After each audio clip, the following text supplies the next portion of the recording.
Құрметті оқырмандар, Тараз қаласының көшелері бойынша бір көше, бір тарих атты бейнегалереяны назарларыңызға ұсынамыз. Халық ақыны, әнші және композитор Кенен Әзірбаев 1884 жылы 19 маусымда қазіргі Алматы облысы Жамбыл ауданы Мәтібұлақ ауылында дүниеге келген. 10 жасында қолына домбыра алып, той жиындарда ән сала бастаған.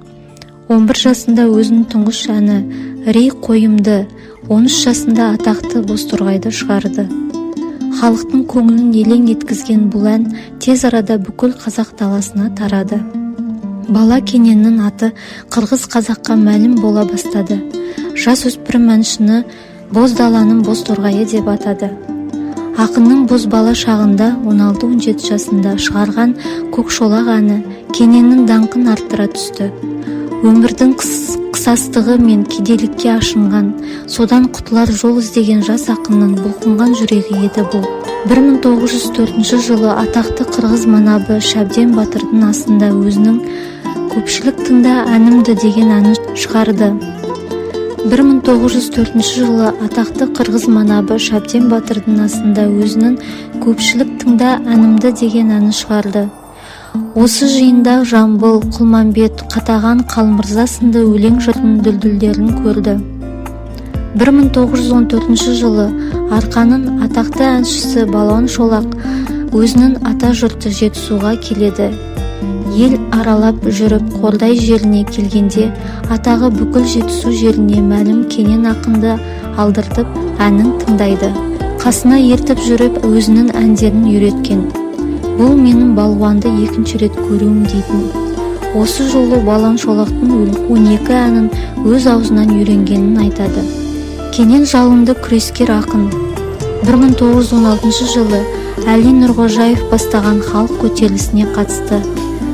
Осы жылдары «Аттаныңдар, қайран елім қайда, бұлбұлға» деген әндерін дүниеге келеді. 1936 жылы тұңғыш рет Мәскеуде өткен қазақ өнері мен әдебиетінің 10 күндігіне қатысты. Қазақтың бұлбұл қызы Күләш ұлы ұстазы Жамбылмен бірге барды. Кремльдің үлкен сарайында өзінің «Жаңа заң» деген әнін орындады. 1937 жылы Жамбыл Жабаевпен бірге Кавказға сапар шекті. Онда бір топ қазақ зиялыларымен бірге грузин халқының ұлы ақыны Шота Руставелидің «Жолбарыс терісін жамылған батыр» поэмасының 800 жылдығына арналған мерекеге қатысты. Сталиннің туған жері Гори қаласында болды. 1959 жылы тұңғыш рет ақынның 75 жылдық мерейтойы Қордай жерінде өтті. Тойды қазақтың бір туар азамат жазушысы Сәбит Мұқанов басқарды. Осы мерекеге орай ақынға екінші рет құрмет белгісі ордені берілді. 1974 жылы ақынның 90 жылдық мерейтойы Қордай тауының етегінде өтті. Республиканың барлық аймақтарынан қонақтар келді. Қарт ақынның кеудесіне ең жоғары награда Ленин ордені тағылды. 1960 жылы ұлы жазушы Мұхтар Әуезовпен бірге Москвада өткен Шыңғыс фольклорын зерттеушілердің дүниежүзілік 25-ші конгресіне қатысты. Осы алқалы жиында Қобыланды жырындағы Тайбурылдың шабысы үзіндісін аса шеберлікпен орындап шықты. Кенен Әзірбаевтың бейітіне маңындағы бір тұтас сәулеттік кешен жатады. Бұл сәулеттік кешеннің құрамына саябақ және мұражай ғимараты, ақынның ескерткіш мүсіні мен бейітінің басына қойылған құлпытас кіреді. Елорда төрінде Кенен Әзірбаев пен Жұмекен Нәжмеденовтың көшелерінің қиылысында жыршының ескерткіші бой көтерген. Алматыда бір көшеге есімі берілген. Сол көшеде зәулім ескерткіш орнатылған.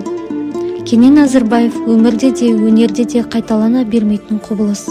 Кенен Әзірбаев артына өлмес мол мұра қалдырып, халықтың ғасырлар бойы қалыптасқан рухани асыл қазыналарын бүгінгі өмірімен сабақтастыруға өлшеусіз үлес қосқан өнерпаз.